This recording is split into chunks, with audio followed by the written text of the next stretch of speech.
Hi World History. It is week 4 of remote learning, and I really quickly want to go over our projects for this week. So this week is April 20th, and we are going to be finishing up our children's stories for our moral lesson this week, and then jumping into the new project looking at modernization.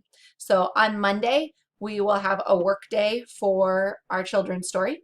So you should be completing checkpoint 5, getting that peer edit and the description of your children's story, and then submitting your two final products. So the first one, looking at the difference between war and human rights violations, and the second one is your finished final children's story.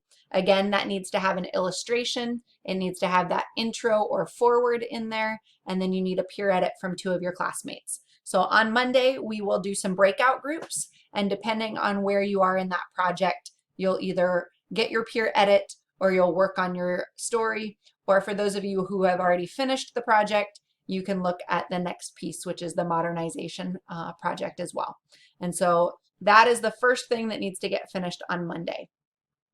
Then on Wednesday, we're going to do an intro to our last project for the year, which looks at modernization. So I'm going to click into that one and give you a quick description of what that looks like. So in the modernization project, you guys are going to be looking at some examples of modernization, looking specifically at Africa, and whether modernization is a positive or a negative thing overall for society. So you get to make an argument based on the evidence that's provided.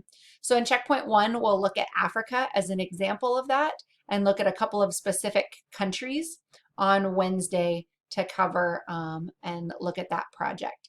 Then the following week, or next week, you guys will be writing UN resolutions. So United Nations resolutions, making suggestions on what you want to change in the world or things that you want to do that would impact cultural elements or cultural pieces for different countries.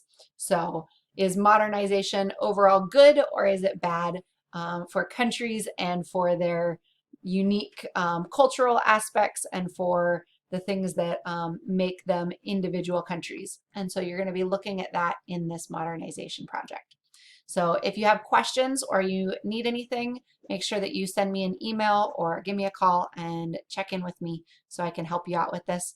Also, reminder that you want to be working on your power focus areas. So make sure that you're signing into office hours and getting those wrapped up as well.